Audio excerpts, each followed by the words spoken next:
How we doing? How we doing? How we doing? Welcome to Devon's Movie Dungeon.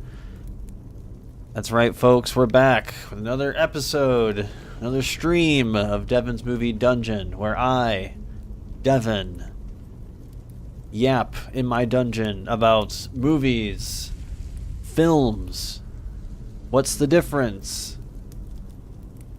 That's the age-old question. No, yeah, we're back. We're back. We got a big episode tonight, big stream tonight. I'm still gonna try to keep us in our hour to hour and a half length. You know, we're running a strict budget here, strict box to keep us moving along. But yeah, here on this show, my name's Devon. I'm one half of this YouTube channel, srankproductions, where we do video game stuff, movie stuff, video game movie stuff, and other things on here. It's a variety channel, right? But yeah, but this is my little stream here that I try to do every other week, where I talk about movies and films and whatnot, and we kind of rotate subjects and whatnot. But yeah, big episode tonight because the Oscars just happened. We did an Oscars prediction episode like 4 weeks ago when the Oscar nominations first dropped. I don't really remember what I picked or if I even was really solidified in any direction. But yeah, the Oscars happened on Sunday. And for anyone who knows me, I'm a big Dune fan of the movies, that is, but I have started reading the book. We'll get into that later. We're going to be watching the Dune trailer, talking about Dune. Looking forward to that. But how we always kick off these streams is that we start with what have I been watching overall. TV shows, movies. And how we do this is we look at my letterbox, which I will pop up here momentarily. Can we see this? Yes, we can. Cool. Yes. Letterbox. Not too many updates from last time we met together in our last episode.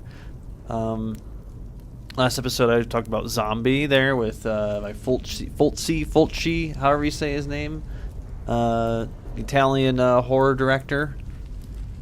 And I've seen 3 movies since, which I feel like, I mean, on the surface, I feel like it's a little low, but considering how busy I've been, I'm kind of happy I've been able to still see 3 movies. But I'm gonna quickly stack 2 movies onto this in the next 3 days. In the next 3 days, I'm seeing Undertone tomorrow, and I'm seeing Project Hail Mary on Saturday. Really looking forward to both of those. I've heard really, really good things about Project Hail Mary. It's getting good critic scores. It's getting good audience scores from the early screenings. It's based off a book. It's science fiction. It has my guy Ryan Gosling in it. It has some alien rock dude in it. I don't know. I saw the trailer once or twice. I'm kind of going in blind. I didn't look at the synopsis too much. So going in blind on that. But Undertone, I've also heard that's pretty good, pretty spooky. Pretty good atmospheric horror, which is probably my favorite type of horror. At least the ones that really scare me. So we have that tomorrow. But yeah, I've been pretty busy. I did watch the next couple episodes of Monarch. I think I'm just going to save my thoughts to the end of that season, so that still might be a couple weeks. I'm not sure how many episodes there is. I want to say maybe 8, if I had to guess. So I'll talk about that, like I said, when it finishes. But so far, I think it's building up to something, but nothing too extraordinary. But I'm enjoying it. It's like I think I've said before, I always appreciate any new Godzilla stuff because growing up, I pretty much had no new Godzilla stuff for 10 years. So anytime we get anything more, I appreciate it. Should actually be getting a Godzilla minus or Godzilla Zero, or whatever they're calling it, the sequel to Godzilla -1. That is supposed to come out, I think, in November for Godzilla's birthday. I'm pretty sure. So hopefully we get a trailer for that soon, as well, because that's going to be a favorite for the Devon top 5, which is the most important list. Everyone, is worried about the Oscars and Golden Globes. It's actually the Devon's top 5 list that you want to be on at the end of the year. But yeah, I watched. So we saw The Bride on March 11th. This is Maggie Gyllenhaal's, I think, directorial debut for a feature-length film. I think she directed a couple episodes of The Deuce, which is an HBO show about sex workers, and I think the mob is, I guess you can call it the mob as well, in the 70s and 80s in New York. I watched that show back when it aired, so I want to say that's like 2019 maybe. It's when I think the last season was. But she was in that, and I'm pretty sure she directed some of the episodes of that. So I was looking forward to this. If this, like I said, I believe is her directorial debut for a feature-length film. And I saw some of the early reviews. People were saying it was bad. So people were like, "Oh, people walked out in my theater," and I'm like, "Damn, is it gonna be that bad? Like, what the hell?" But Jessie Buckley's in it. Christian Bale's in it. Jessie Buckley, who we'll get to it, is our main kind of headliner tonight. The Oscars did win another award. Did win an Oscar for her performance in Hamnet, which I did really enjoy. But yeah, I think this movie was, based off the trailer, kind of what I was expecting it to be, and then some. But it's very much a goth, I guess, in punk in some ways, Bonnie and Clyde, but also a feminist movie. It is very much about the bride, and there's a lot of just really cool like set pieces that I just really enjoyed. There's like one, like, because it's supposed to take place, I think, in the 70s or 80s. I'm trying to remember now. Not that it really mattered, because it wasn't trying to. No, sorry, the 70s, 80s. Jeez, it was the 20s, 1920s. It just had some modern remixes in it of that, the 1920s there. What was I trying to say? But yeah, it had some really cool set pieces. There's one scene. I'm not gonna spoil. This ain't a big spoiler, but there's this one cool like dance number scene where they were kind of doing like their version of Thriller. Thriller doesn't play in it, but you'll recognize the song. It's an old timey classic. But they did some cool like dance number where they're zombie-ish, because they're undead, and I thought it was really cool. But yeah, it's a Bonnie and Clyde kind of story where they're on the run a lot. I really did like the take they did with even Frankenstein's monster as well, played by, like I said, Christian Bale there. I kind of like their interpretation of him. Almost, it's like everyone's aware, at least in the medical world, is aware of the Frankenstein monster, and I think that's kind of neat. So it takes place in the future. But also, like I said, a great spin on the bride herself. If you've seen The Bride of Frankenstein from the 40s there, just actually gives her a character, and I like how they kind of, like I said, remixed her appearance and whatnot. I really dug she's like black ink on her face. But yeah, it was really, really cool. Like I said, kind of punk rock in a way, vibe to it. Really enjoyed it. The only issues I've had with it, it's hard for me to say without spoiling it, but there's just like certain motifs that I wanted a little bit more of. Like I said, it is a feminist movie, but there's like some things happening in their world that they briefly show, and I just wanted to see more of that. And there was also some just like at moments, what's the word for it? Like the way some of the scenes were cut, and sometimes I felt like the when people or like characters would be talking, they'd cut away, and it just felt like they were adding that in post. So I felt like there's a lot of like post additions, which a lot of movies do this, but I just feel like it could have been cleaner. But overall, I had fun with it. Bryn really enjoyed it. I think she said it's one of her favorite movies this year, if not her favorite right now. But yeah, just felt really original, but also like I said, remixing the Frankenstein story and giving, using the bride there as a way to tell just a new story was really cool. And yeah, like I said, certain motifs I wish were just fleshed out a bit more or shown a bit more.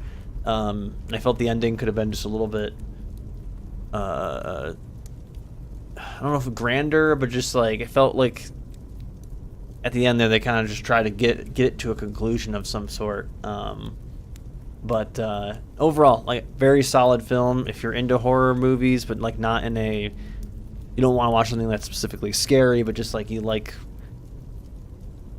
more gothic movies. If you like the Bonnie and Clyde kind of story, definitely would recommend it. But yeah, I don't know where all the hate came from. I had a fun time with it. I had some laughs with it. I was intrigued by it throughout, so I give it a 4 out of 5. Like pretty solid. I'm hoping Maggie Gyllenhaal keeps doing more movies where she's directing behind the camera. I think that'd be really cool. But I've liked everything that she's been in as well, so I hope to see more. But yeah, I really liked the story, and I like the title of it, The Bride. It's kind of old school, like movie title there, or like a play or something. It's pretty cool. Up next is Forbidden Siren, which is a video game movie that we watched for this podcast. This episode has not aired yet, so I will not say my full spiel. But on a regular movie scale, I gave it a 3 out of 5. 3 out of 5. There's some cool stuff in it. I also watched it in like 480p on Daily Motion because it's just not available here in the United States. We do mention this on the podcast. This isn't spoiling the movie, but I was like, it'd be pretty cool if we had our version of the Criterion Collection, but just for video game movies, called the S-Rank Collection or something, and we would like 4K remaster it. That'd be pretty cool. But yeah, there's some Godzilla actors in there. The main actress is from The Grudge, the original Grudge movies there, and I'm pretty sure one of the set pieces in there is from a Godzilla movie because it was a Toho production. I don't know if Toho was the full lead on it, but Toho was involved at least in the distribution, and I did, if I remember correctly, see it on the Wikipedia that they were involved in the production, along with various other ones, but other production companies. But that's all I'll say about it. You can hear my full thoughts on that episode when it comes out. It should come out this Sunday. And then I've been trying to go through kind of a loose backlog of, with the Oscars that just happened. I watched this on Tuesday. Was that Tuesday? Yeah, Tuesday or Monday. Begonia. Watched Begonia finally. I remember seeing trailers for it, and I heard some people liked it, some people didn't like it. Then for whatever reason, we just never saw it in theaters. But it was up for some Oscars. Emma Stone's in it. One guy from, I'm forgetting his name now off the top of my head, from Civil War and, oh my gosh. Now I blinked on this movie the other night too, and I could not remember the name. Killers of the Flower Moon. I'm forgetting his name. He's in it. I never read the synopsis, and I would oblige anyone who's watching it or who's planning to watch it to not read up about it. I don't remember if the trailer even established it, because I didn't think it was going to be this kind of story. And I think not reading the synopsis is super beneficial for this. I'm not sure how your reaction would be to it if you knew what, I wouldn't call it a twist, but like where the story goes. I feel like if you know the general synopsis, you'll kind of see it coming, and it's not as, I could see it being not as surprising or, wait, oh shit, that's what we're doing. I really don't want to spoil it because it is a pretty big part of the story. But yeah, it was really cool. I forgot that Stavi, the comedian, was in this. He plays a cop. He was good. Shout out to Stavi there. He's from Baltimore too. That's how I originally heard his name when I lived in Baltimore. But Begonia, yeah, very solid. I gave it a 4.5 out of 5. I don't know what it could have necessarily done better. I just thought it was a cool story. Cool, like I said, twist-ish, and it, I feel like it was very bold and just really did it, just went full throttle into it. It's harder to really describe it. I mean, it's all I'll say, it's a hostage thriller movie. That's all I'll say about it. I mean, it's hard for me not to say anything without spoiling it. But I was really surprised by it, and I had a good time with it. I think it would be a great movie to watch with like some friends too. If you're, it's a little violent though, so I mean, if you have any friends who are like woozy, I guess maybe don't do that. But yeah, it was cool. It was really cool, and I'm bummed I didn't see it in theaters. Honestly, I think it would have been fun to, like I said, like watching it with friends or watching it with a general audience. It's like Send Help. This is, I feel like this is gonna be this year's, with Send Help, in terms of just similarities in some way. It's because it's like has horror elements to it, but it's mostly a thriller, and there's some violence. But yeah, Begonia, which I said is in the Oscars, which is I think what we'll move to now. Here's Michael P. Jordan. This photo's been doing the rounds. I have one friend who made this their profile, or not their profile picture, their like phone screensaver, because they really loved Sinners. But yeah, he went to In-N-Out after winning his Oscar there. Michael B. Jordan got his first Oscar. But yeah, let's look at this list here. I did miss the first like hour of it. I mean, I kind of had it on in the background, but I was busy. But I didn't start really paying attention until about the 2-hour mark, maybe 2.5 hour mark. And it went on for like, I think 4 hours, maybe 3 hours, 40 minutes. I'm not sure. And I'll say this, and I mean, part of this is not necessarily fair, but I watched the Golden Globes, and the Golden Globes includes TV shows, right? And now podcasts for some reason. This is just movies. So, I know a lot more people who are into like film, Twitter, and all that, the online sphere there.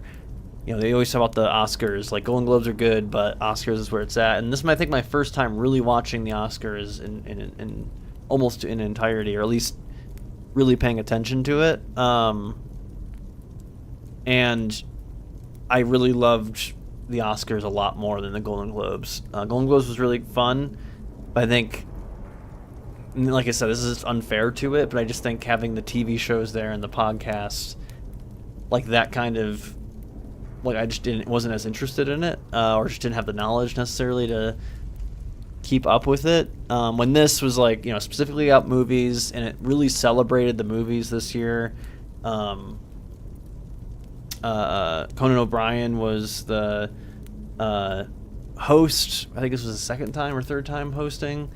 I'm not sure. And he did a really great skit in the beginning of to like kind of kick off the awards and the whole ceremony itself, and like it was all stemmed around the movie Weapons, and I was just like, hell yeah, who would have thought a horror movie like Weapons would have been like the main central piece to this whole intro bit that he did. I'd highly recommend people watch it. It was pretty funny, and I'm not the biggest like late night host kind of person. I don't really watch any of that stuff because I feel like a lot of the humor is not always my cup of tea. Or it's just hard to be that funny that consistently. I would know because I do this podcast, or not this podcast, but this channel. It's tough. But yeah, I just love the whole weapons shot out there. I guess it's kind of a spoiler for weapons to some degree, but maybe not. I don't know. I mean, throughout this whole presentation, I mean, there was some montages of movies, and I'm like, damn, they're showing all the good parts. But like, I think there's an assumption of when you're watching this, I'd hope you've seen most of it, right? Or you got to be okay with it. But yeah, here's the complete list. We're gonna run through it as quick as I can here. I do have some tweets to correspond of certain moments that maybe aren't mentioned in this article, or just kind of interesting facts. Oh yeah, I remember this. We'll talk about this. Yeah, so let's go through it here. I think it goes from... Let's start from the bottom, work our way up. So, writing, original screenplay, Sinners won. Sinners won a lot. I think it won 6 awards. Actually, do I have a tweet for that? Sinners won 4. I don't forget how many nominations. I think they had the most nominations. I think we remember we mentioning that 2 episodes of this ago. Spoilers for who won. But yeah, Sinners won with writing. And then we had writing but adapted screenplay. So we have original screenplay and adapted screenplay. Not fully sure what that difference means. I guess I could look that up. One Battle for Another won that. So Sinners, One Battle for Another. You're going to see that a lot. Visual effects. I thought Sinners was going to get this, or F1. But Avatar, Fire and Ash won. And I believe Avatar has won this award in the past. But and then when I thought about it, I'm like, well, it is that good. Like, Avatar really did change the game of like what is possible with visual effects. And it's like the Michael Jordan of visual effects. I feel like it's just gonna keep winning until someone really does something different. Or Avatar, obviously, Avatar movie doesn't come out. But so I was like, I guess it makes sense. But I was still a little bit surprised. Sound, F1 won this. I think it was one of those awards where I was like, oh, it can go any direction. Because I know there's like a music focus. So I was like, sound. I mean, like they're probably gonna give it to Sinners for music, but maybe not sound. But yeah, F1 got it, and I was like, all right, kind of, it makes sense again, just because if the cars sound like shit, maybe you're not as engaged with the movie. I haven't seen it, but it is on Apple TV. I think one of these days I'll get around to it. I heard it's like Top Gun, but racing. But one of these days I'll get around to it. I'm generally interested in Formula One. I try to watch a couple races a year. But I just never got around to it. Just sports movies in general aren't always my favorite type of movies to watch. Production design, Frankenstein won. I liked Frankenstein. I need to rewatch it. I don't have Netflix. I watched it in a little theater, and I wish I could watch it again, just because when we watched it, they were showing Nosferatu, like the original one, with a live band in the theater below, and sometimes the music was bleeding through. But from what I've seen from Frankenstein and from oh my god, now I'm blanking on his name. I always do this. Every time I talk about it outside of the stream all the time, and I cannot now remember his name all of a sudden.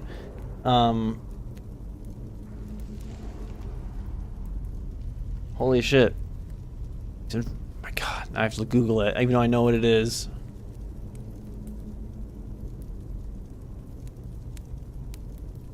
Guillermo del Toro. Jesus Christ. It was like literally as I was about searching it up. Guillermo del Toro I've seen quite a bit of his movies, not all of them. I mean, I grew up watching Hellboy. I loved Pan's Labyrinth. Pan's Labyrinth is one of my favorite movies. Shape of Water obviously won Best Picture in 2016. That was a big surprise back then.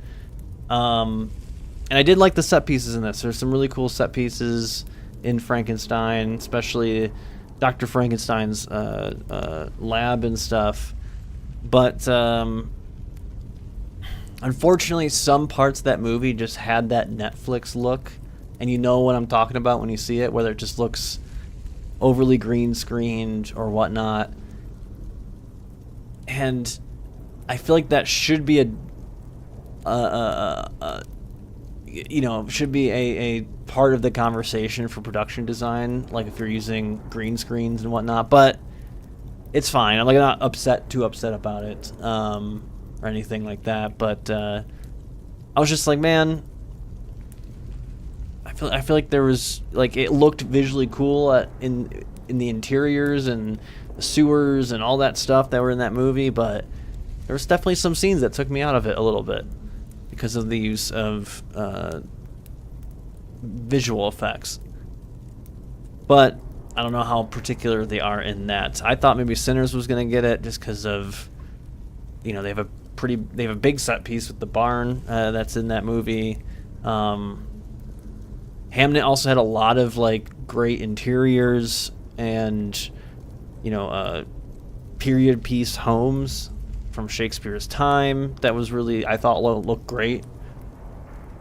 Marty Supreme had my number one movie last year, had a lot of cool parts in it, but a lot of it was shot in New York, and I don't know if they could put that in production design. I don't know if how much they count that. But yeah, I did like how they do acknowledge like who did the production design and set decoration. I think that's cool. But yeah, Frankenstein won that one. Music, once again, K-pop Demon Hunters. I mean, I didn't once I heard the songs, they did a little performance of it. Like, oh yeah, I have heard this song in passing. I thought it was gonna be Sinners. I thought Sinners had this in the bag, honestly. Considering also the fact that Ludwig Göransson did win original score. But maybe they wanted to give something to K-pop Demon Hunters too. K-pop Demon Hunters did win another award. We'll get to that towards the top. But yeah, it was a big popular song. But I thought Sinners, the fact that it was, really like there's a specific scene with this song in it, I thought maybe. But yeah, then Sinners did win Ludwig, that is, for music original score. Ludwig, I think, is now tied with Hans Zimmer for Oscars, I believe. I saw that, or is on his pace, or on pace too, maybe like 1 or 2 away. I did like Max Richter's with Hamnet. I did like that one. I just watched Begonia. There's some cool, weird soundscape stuff happening in that, but nothing to me that was like hugely sticking out. And I couldn't really hear much of Frankenstein when I saw it. One bit after another had some really cool, like almost like the different pieces of that movie are just like I can just hear them because of just how good that music was. So I wouldn't have been surprised if this one maybe like secretly was a dark horse in this one. I thought, I'm not surprised Sinners won it, but yeah, pretty good. Makeup and hairstyling, Frankenstein. Yep, he looked cool, and he was all practical from my understanding. Sinners did have some cool, vampire and gore kind of stuff, but it wasn't over the top compared to other shit I've seen in horror. I can't really speak for the other ones. I mean, I know Smashing Machine had The Rock there. Live action short film. There was a tie, which I didn't know was possible in this, but I don't know how that even works. Do they print out more Oscars? Do they make more trophies? I'm not sure.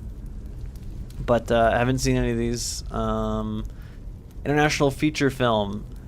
I said I wanted to watch Sentimental Value. I still haven't had a chance to yet. I do have a tweet here of like, here's where you can watch all the Best Picture nominees.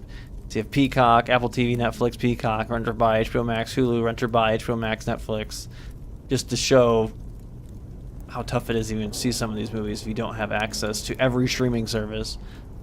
But yeah, I want to watch it at some point. But it did win. I think Secret Agent got some love, right, in the Oscars. But the voice of Hind Rajab, I haven't heard of this, or at least I don't remember hearing about it.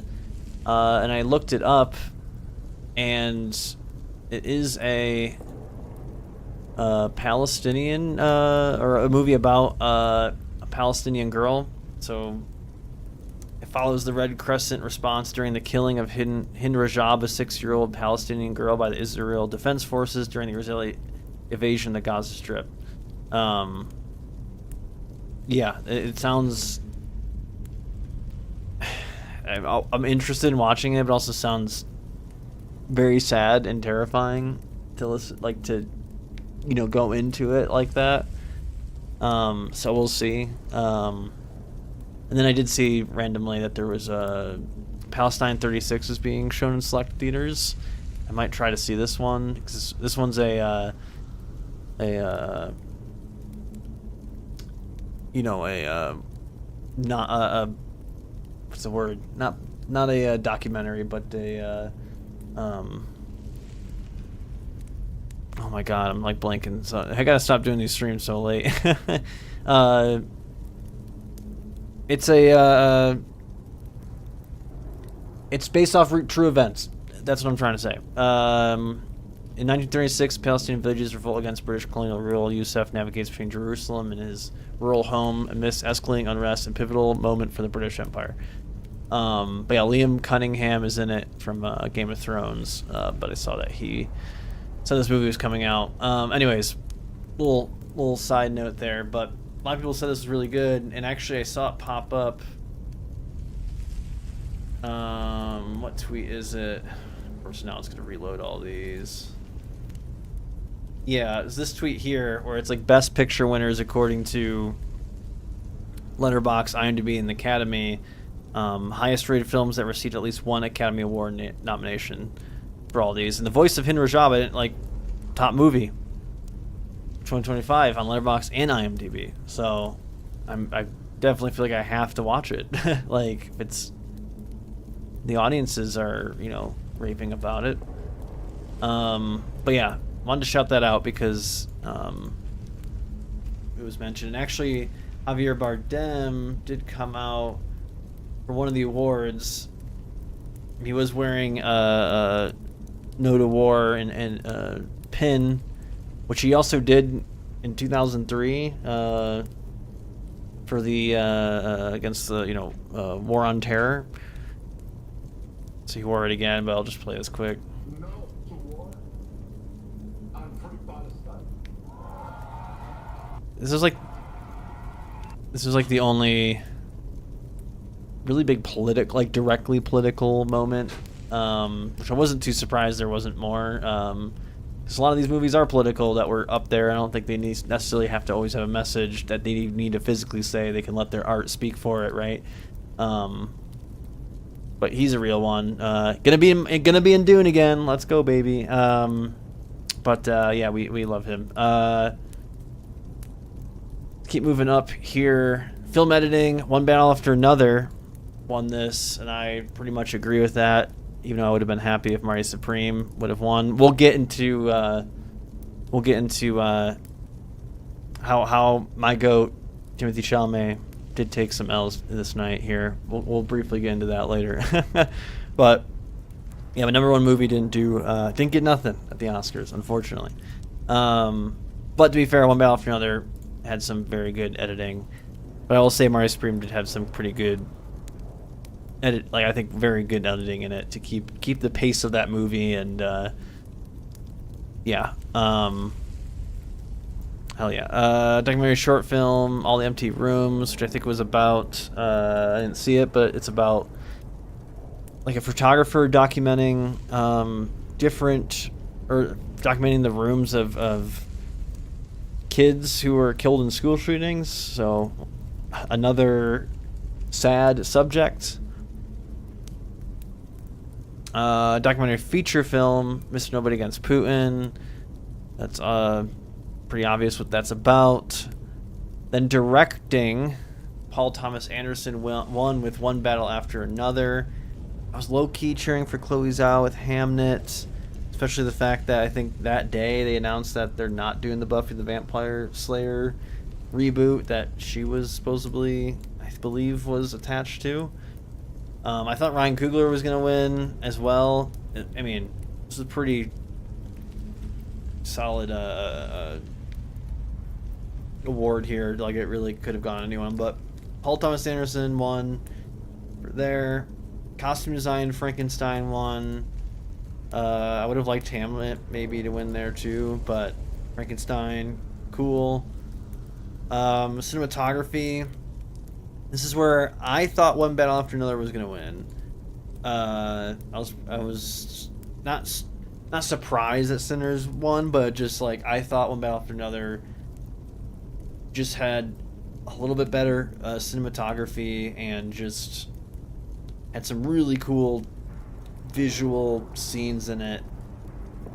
I mean, I've been on record saying Sinners wasn't like in my top 5. It probably would have been in my top 10 if I extend that list out and rewatch it. I still want to rewatch it at some point because I saw it on opening night.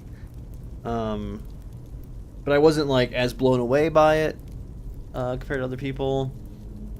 But that's okay. That's just me. But yeah, shout out to Sinners getting that one though. Nonetheless, casting. I always feel like this is a interesting award because it's kind of just like, just with sports, it's like, all right, who won the off season? Who signed the most players? Who got the best trades? You know, because I feel like Sinners could have got this. I mean, it's hard to make an argument against really any of them because for these movies to be good, right? You got to have good casts too. I feel like Marty Spring maybe should have won this because like the fact that they got like, what's his name from fucking Shark Tank to be in it, and it works. You know what I mean? Like there was some choices on the casting that on paper you would think maybe shouldn't work, but it wind up adding to the story and adding to the movie in a different level, if that makes sense. I don't want to think about it. Maybe Marty Supreme should have got that just because of that reason. And most of the cast was, I believe, like all New Yorkers too, except for I mean, Tyler the Creator's in it. That was his first big movie because he was in the one episode with Jim Carrey's show there back in the day, which I liked that show. Too bad it got canceled. Animated short film, The Girl Who Cried Pearls. I don't really have any thoughts on those. Animated feature film, K-pop Demon Hunters. Not too surprising here. I thought this would be the one award they would get. Like I said, they did win best song there.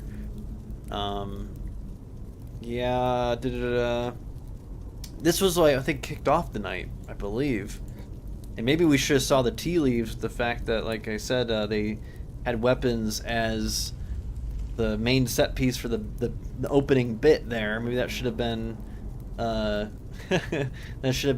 reading the tea leaves. But you know, Amy Madigan's what's the character's name? The witch, right? Light spoilers. I should say light, kind of a big spoiler. My bad, but whatever. I'm just so happy she got this because she's never won one, and she hasn't even gotten nominated for one in like 30 years or something like that.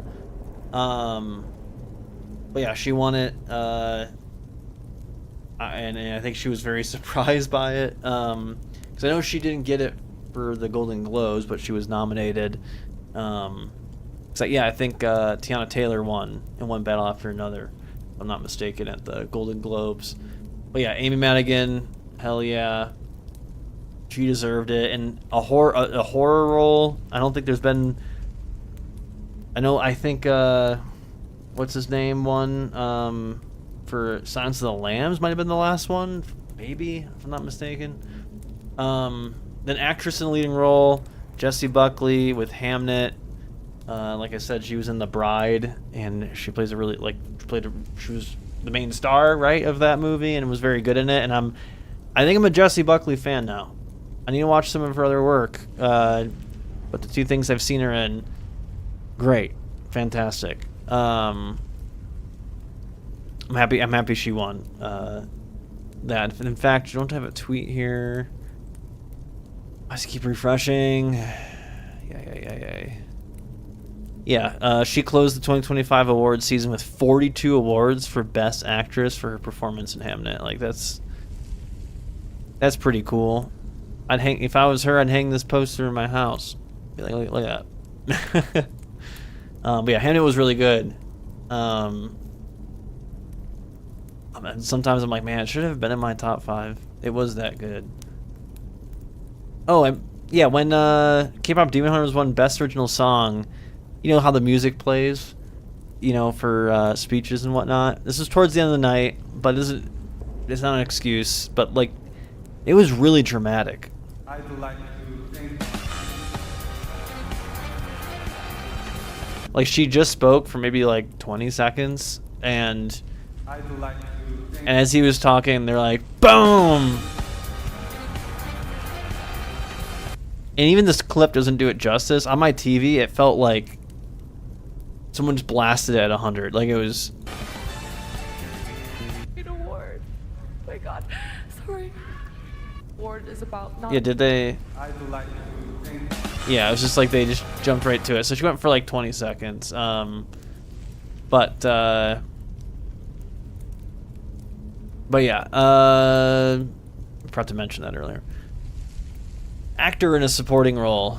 Sean Penn won this, and he wasn't there.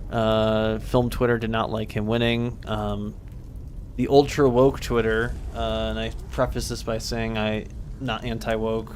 All right, I'm a freaking communist. But there's some people who are like way into the weeds of like.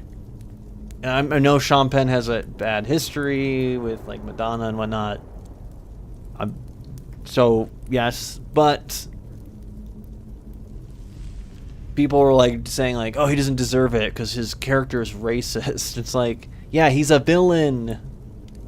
It's just weird. I saw that like once again, it's all online shit. I shouldn't even be bothered bringing it up or complaining too much.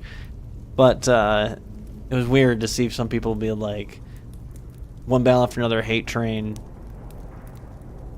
Like, because this happens, I guess, every year for the most part. I know people didn't like Honora winning last year, which I think was more of a surprise. Still haven't seen that one. It's been on my watch list for some time. I gotta get going on that one. But there's always every year when, like, you know, a movie wins the best picture or whatnot that people get upset. But people were really upset about Sean Penn winning, and people were like bringing up random lines that he said in the movie to get gotchas, and it's like, yeah, he did the line. Like, what? It was weird. Weird. Also weird that Jacob Elordi here, who is the monster in Frankenstein, one was in this category, and which is whatever, but I feel like if he could have won because he's literally really arguably the main point of the movie. I mean, obviously it's Dr. Frankenstein's story too, but weird category, or weird, I feel like, placement of some of these. But Sean Penn won. Yeah. So actor in a leading role, Michael B. Jordan gets his first one, and I hate to admit it, I'm happy for Michael B. Jordan. By the way, I like Michael B. Jordan a lot. A lot of the things I've seen him in, I think he's pretty cool, and I think he deserves it. But Timmy Nation. All right, like I said, Timmy Chalamet is my LeBron of Hollywood. You know, we took a big L. We took a big L, but we're on to Dune 3. I literally tweeted that night as soon as he lost. I was like, we're on to Dune 3. It is funny, like, how much film Twitter, like I said, there is some people complaining about different movies, but when you take a step back, it really is just like NBA Twitter. And if anyone who's in NBA Twitter and in film Twitter, if you're in both of those, you know exactly what I mean. Or even just sports in general, I guess. But like NBA Twitter is definitely a better comparison, where like there is like people who have stan accounts and people who are like, you know, will just follow that player or whatever. And it was crazy. And I guess I'll say here, you know, I'm mostly doing a bit here. But I do like Timothée Chalamet. I do hope he succeeds. I'd like doing the bit of, you know, he's like LeBron. We need to get him his first ring. Got to give him his first Oscar because he hasn't got one yet. He did get his first Golden Globe, which we saw. But there was like a clip that went around with him and McConaughey there. And basically in the clip he says like no one cares about ballet or opera, and then all of a sudden people are complaining about that. But when you watch the full clip, it was basically him saying he doesn't want movies to get to that level.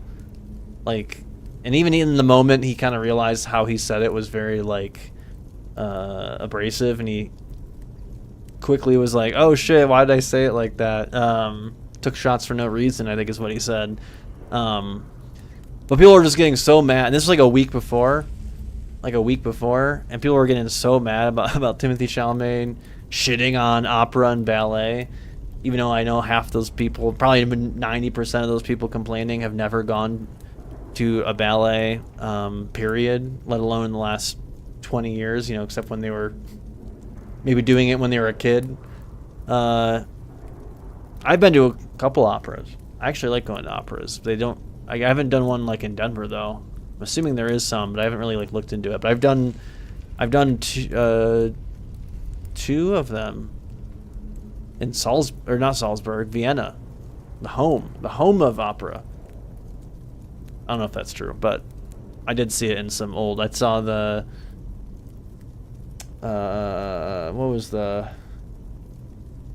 I saw the one where they ride the Valkyries, whatever that one is, and then the other one I saw was the one about what's it called? It's like a sailor or something. It's really old. Doesn't matter. I don't know how much all this. I thought it was a very online thing because it's Twitter. You know what I mean? But I did see some clips of like some of the interviewers at the red carpet asking other actors what their thoughts are about his comments, and it was just like, did any of them actually pay attention or care?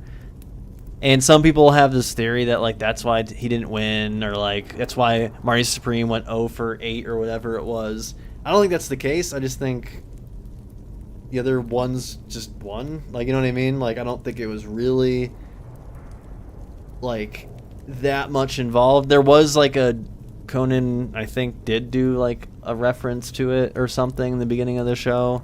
And then there was a performance of one of the Sinners songs there, and there was a woman doing ballet, and they're like, oh my god, even Sinners took a shot. And it's like, no, that was in the movie. You didn't watch the movie.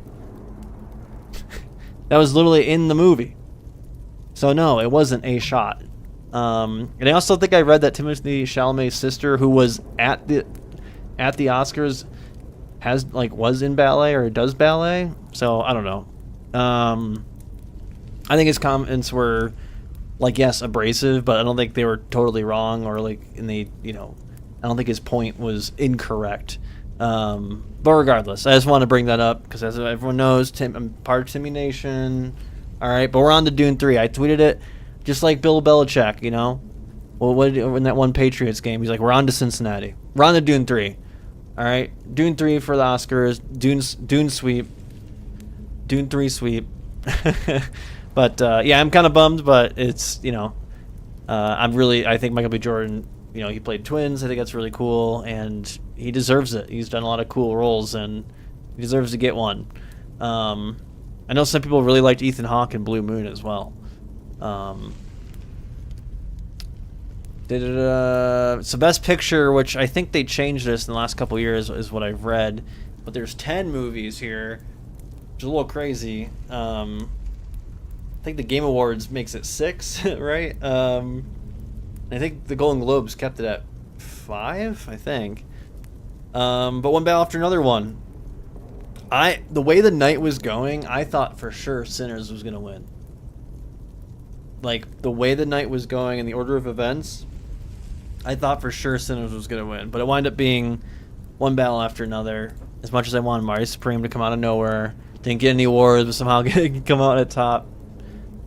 I was like, maybe Hamnet does. Maybe they follow the Golden Globes, but Yeah, one battle after another wins number one. And I'm just happy that my top 5 list had how many of these movies here? I had Marty Supreme, One Battle After Another on there. Say which weapons got nominated here. I think that would have been fun to throw that in there.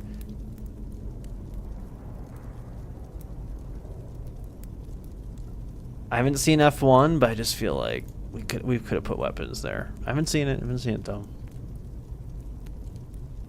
But yeah, so that was the awards. But Ryan Coogler becomes the second black filmmaker to ever win Best Original Screenplay. I forgot to mention that during Best Original Screenplay. Jordan Peele was the first. I think that's cool.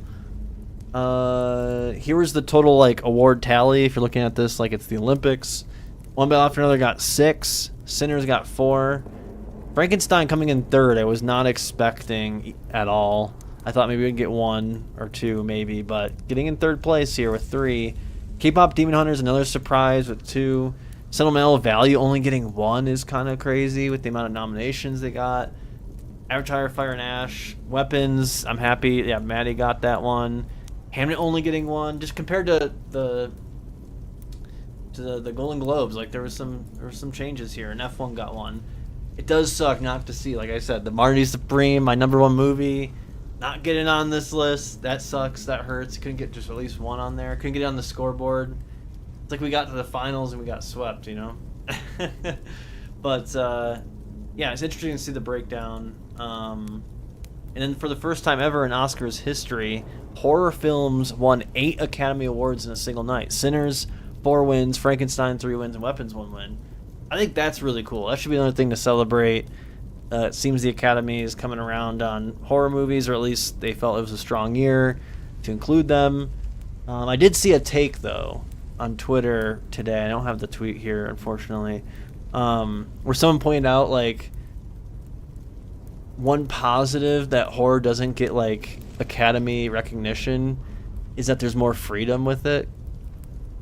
Because, I mean, you know, people talk about, like, Oscar bait, and I don't even think that's as big of a thing as people say it is. But maybe I'm wrong. Maybe people in the industry would disagree with that. I mean, there's definitely people do campaigns, right, when they feel like they're really proud of it, or feel like, hey, I think I deserve an Oscar for that.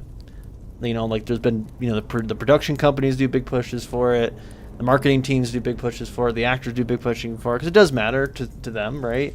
And I do think, you know, obviously that matters to the marketing, because it's nice to put that label on your DVD, or if you do a re-release in theaters, you know, and a couple months later be like, Academy Award winning, you know, Sinners is back in theaters. You know what I mean? You can do that, get more, you know, ticket sales. So it all makes sense, right? Like there's all part of that. But their argument was that, like, yeah, the fact that it doesn't always get recognized, you can take more risks with it. You know, and it's always been, horror's always been an underdog in that way. And I'm like, I kind of see that. There's a level of, like, we can do these weird and wacky things sometimes. But, you know, up to interpretation, I guess. Like I said, I'm kind of with that to some degree. But I also like to see horror movies get recognized. I think it's good. But anything, I feel like I said, I feel like I need to rewatch Sinners, need to rewatch Frankenstein. Weapons I saw twice in theaters. I should get them all in physical, honestly. Here's a breakdown for people who are visual learners of the BAFTAs, Critics' Choice, and the SAG-AFTRA Awards. They're now called the Actors Awards. And you can see the breakdown here. Hold up there for a couple seconds. Alright, but yeah, cool breakdown. Yeah, I showed this. Oh yeah. Guess we'll get into Dune here. I guess we'll get into Dune. I had this tweet up because spoilers, Robert Pattinson's in Dune Part 3, and so is Zendaya, obviously. And they're both in the Odyssey, and they're both in the drama. I'm looking forward to the drama. I don't really know what it's about. It looks like they're getting married in the movie. Like it's about like a wedding of some sort, or they're like taking wedding photos. That was in the trailer, but I don't really know what it's about. But I'm going in blind. But I'm a pretty big Robert Pattinson fan. I didn't watch the Twilight movies, but I think he's more than that anyways. I loved him in The Lighthouse. He's a pretty cool Batman. I like him as the Batman. But I'm really curious to see. I heard his character in Dune, if you read the books, is kind of weird and crazy. So I'm curious to see how he does with that. In the interviews I've read with him is that he says he always tries to find roles that are different and, like, you know, forces him to do Mickey 17 he was in. He tries to do different stuff because he wants that challenge. He wants to get better, and I think that's pretty cool. But yeah, I said Timothée Chalamet. We're on the Dune 3. We're trying to get Oscar sweep here. But maybe it's the Robert Pattinson Zendaya 2026. Maybe because we also had Spider-Man out today, which I'm skeptical of. The trailer didn't really move me too much. I mean, it's kind of cool to see classic Spider-Man to some degree. But every Marvel thing that I'm like, maybe I'm back. Let me go check this out. It sucks. So, and I'm not trying to be too anti-MCU, but we kind of have a rule here, all right, on this stream, or at least I'm making one.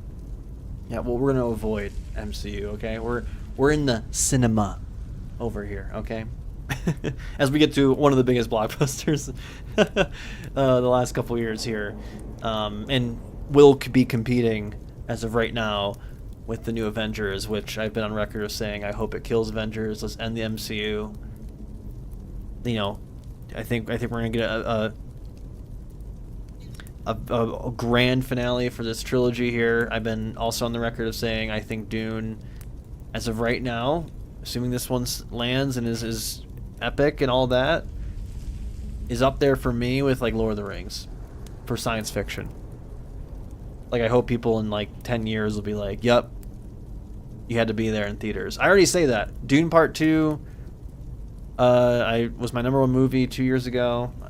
I have it right here. All right, the Steelbook. And I saw it in theaters 2 times, maybe 3 times. I don't even remember. I know I saw it in Dolby and IMAX for sure, and it moved me, man. Like, it really just, like, it moved me. Like, it's hard to describe, but it's rare. Like, I love watching movies. Obviously, I'm doing this right now, and it's like some cool, like, I love talking about movies. Oh, this movie's cool, blah blah blah. This was different, dude. Like, this was different. Like, it just, Dune Part 2 hit in a way I just can't describe. It was literally euphoric. Like, it's my, like, Holy Roman Empire. You know, like the meme of, like, the men be talking about Holy Roman Empire. But yeah, Dune Part 2, it's, like, fantastic. And if it gets re-released in theaters, both of them, and you haven't, like, watched, and you're like, oh, I don't know if it's too late now, please don't wait on it, man. Like, I am begging you. You are doing yourself a disservice. If you loved Lord of the Rings and you saw those in theaters, you watched them, I'm telling you, they're at that level. I'm telling you, they're at that level of, this is, to me, this is like, we're doing big movement, man. Like, with this stuff, like, Lord of the Rings changed the game, and I do think Dune is changing the game.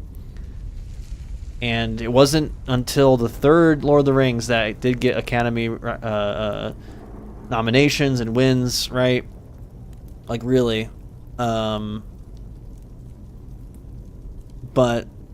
all I'm trying to say is, like, these do meet the hype. And I don't know, it's one of those things where it's like, I hate to get on my soapbox, but I really do feel like people are doing themselves a disservice not seeing these movies. Like, straight up. Like, Dune inspired Star Wars. If you like Star Wars, go see these. You'll like it. You know, if you like fantasy, there's actually some high fantasy elements in these movies. But it's also very science fiction. If you've seen any of other, Denis Villeneuve's movies and you haven't seen these for some reason, this is his best work. If you like Interstellar, like in terms of like the scale and the visual effects, like I'm telling you, like it hits all the check marks on it, dude. And I keep stressing this to people is like, go see these movies. If there's one movie I can recommend, it's like or I guess 2 movies I'd recommend. Is these, go see them. First one, definitely the slower one, I feel, but it's all world building and there's some really cool stuff in it. But the second one just hits on all cylinders, and like I do think it's as good, like I said, as compared to like Lord of the Rings. Like in terms of hitting every box. People got to remember, like Lord of the Rings, before Lord of the Rings, fantasy movies were not that popular with general public, but it changed because it was that good. And people still talk about Lord of the Rings to this day. And I think Dune is right there. I think Dune is right there. So don't watch this at home. Watch this at the theater if you can. Or if you have to watch the first 2 at home just to get to that third one, you gotta do it. You gotta do it. And like I said, I want it to kill Avengers because we deserve better. Like if we're doing the big blockbuster with the big cast and the big budgets, all that shit, this is what you should be seeing. Not nostalgia slop that you're getting with Avengers. Because it's not gonna hit the hype. It isn't.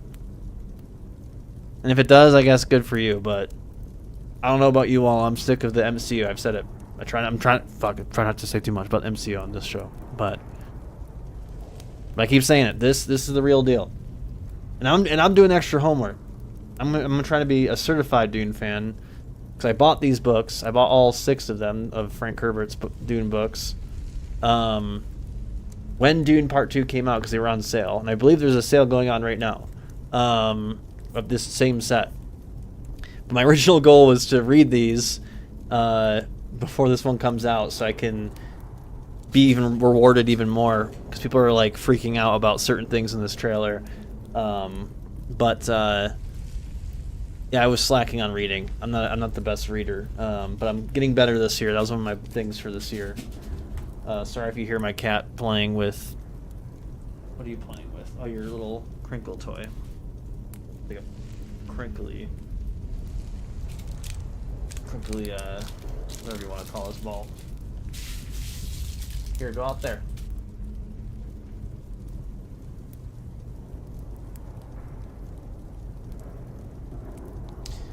Anyways, let's, I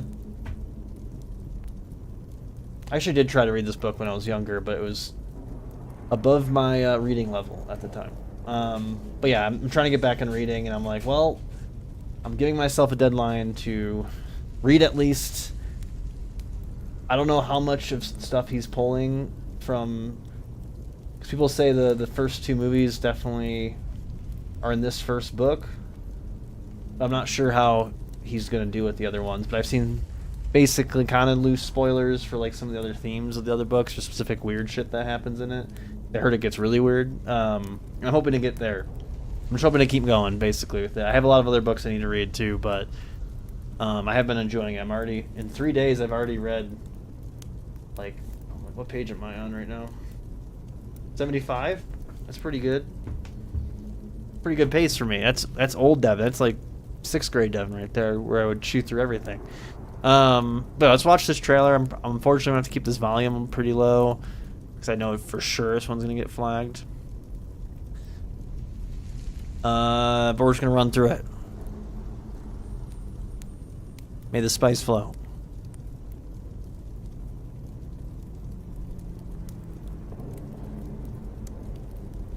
If we have a girl, what will we name her? Her name should be Ganima. She would need to be strong, like her mother.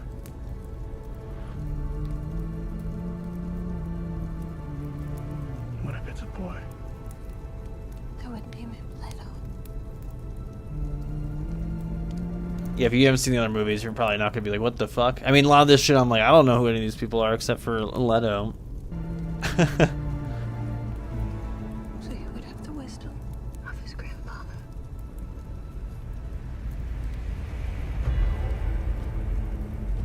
Now, is Ring is supposed to take place like 14 years after the first one, or at least maybe the beginning will kind of show us what happened in 14 years.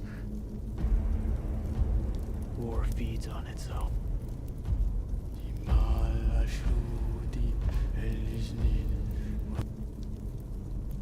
I've read that also Hans Zimmer said that Timothy Chalamet is doing this this chant here.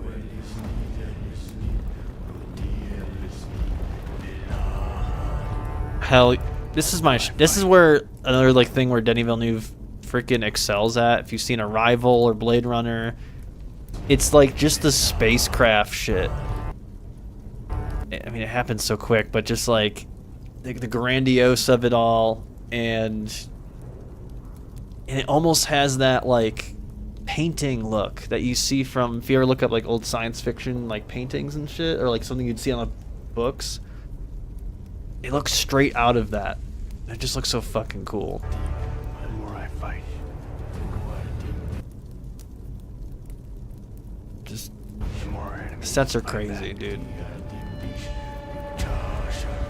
This might be, I guess, a really cool character, people say.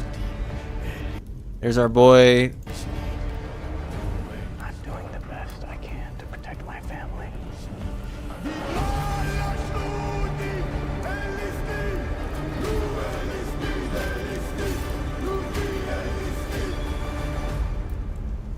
How did father do it? Your father never started a war.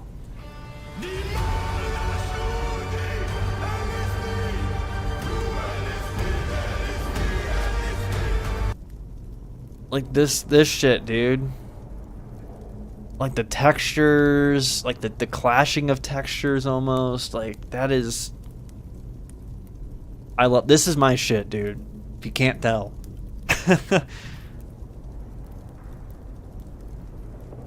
Shout out Alien, by the way. I mean, this is definitely some Alien shit right here too. Anya Taylor-Joy's in it. She's one of my faves. I mean, we did see her in the second one briefly.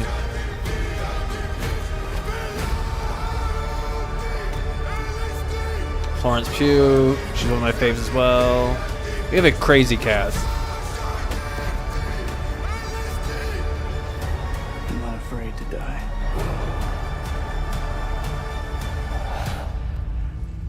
But I must not die. Yet.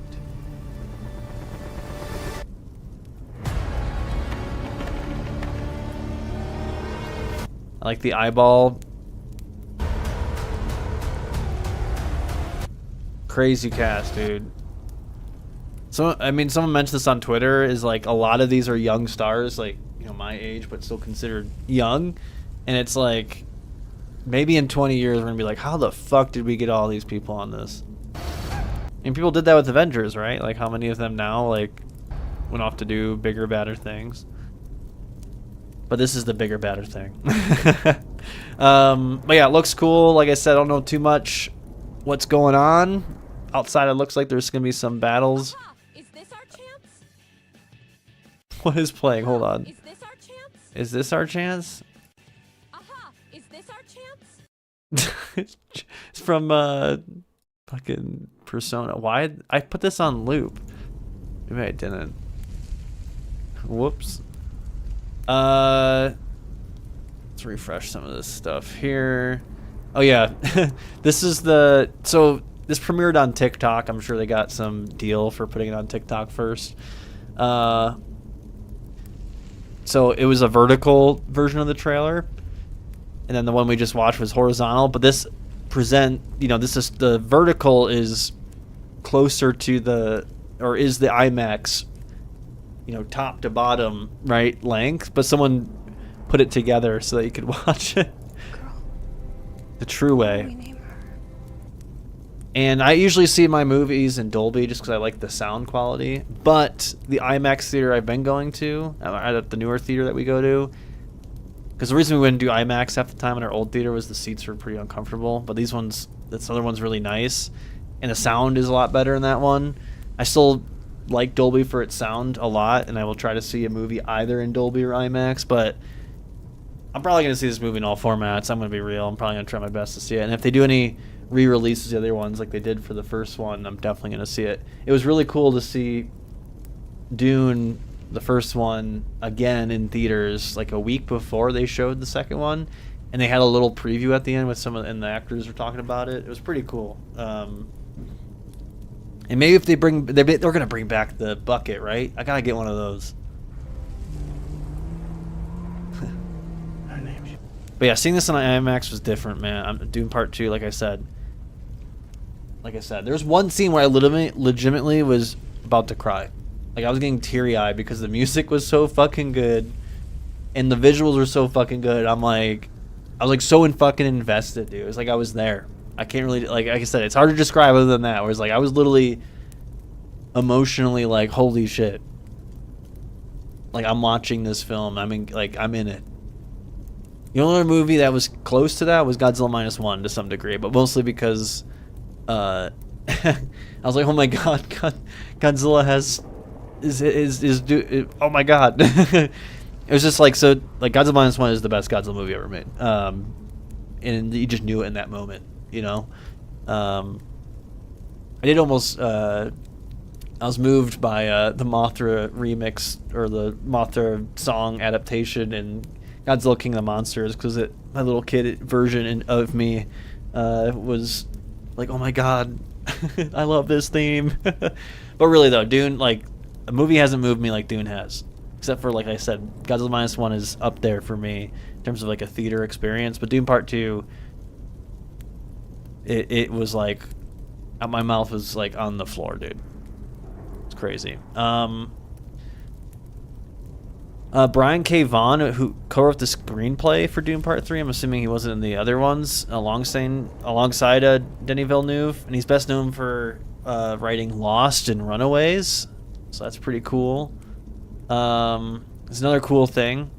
Dune Part 3 is primarily shot on 65mm film stock. Some sequences are shot in 15x70mm IMAX film, but Denis Villeneuve adds that scenes in the desert are shot in IMAX digital. So the first two are shot purely on digital, and I'm very much a film stock enjoyer, but digital's very good when I think you know how to use it. I just feel like a lot of movies look like butt these days, but not the Dune movies, man. They look fantastic. Like I said, I think they're going to age incredibly well too, because everything felt very practical. Another cool little nugget someone noticed was all the fonts, or the title cards, I guess you could say, for these movies, even on my steelbook here. Kind of see it there. There is like a little dot. It's really hard to pick up on that camera, but it is the second one here where it eclipse is fading and it's full sun. I think that's pretty cool. But yeah, man, I'm just really excited for Dune. I need to be there opening night. Like I said, like it's December 19th, so I'm definitely gonna. I might even take off from work for like 2 days, even though it's like right near Christmas break. I might find a way to do it, or at least do one day or the next day, so I can go see it opening night. I don't know how long it's gonna be. The other two are long, and I'm hoping. Fuck it, dude. I hope it's over 3 hours. Give me 3.5 hours with an intermission, like The Brutalist, alright? Half an hour with an intermission, like The Brutalist. Give us a 20 minutes, like hit us in the fucking face. Get 20 minutes to digest, go pee, and come back and hit me again. I mean, the book, from what I learned in the beginning, is that there's like 3 parts in this, so you could even do something like that. Call it part 1, part 2 within it. That'd be kind of cool. But yeah, I'm really hyped for it. I think I said in my movie review for my top 5 movies for 2025, I was like, oh, Timothée Chalamet, like, the reason why he's one of my GOAT is my GOAT. It's because he indirectly was the star in both of my favorite movies, or my top movies from the last 2 years. So Dune Part 2 was 2024.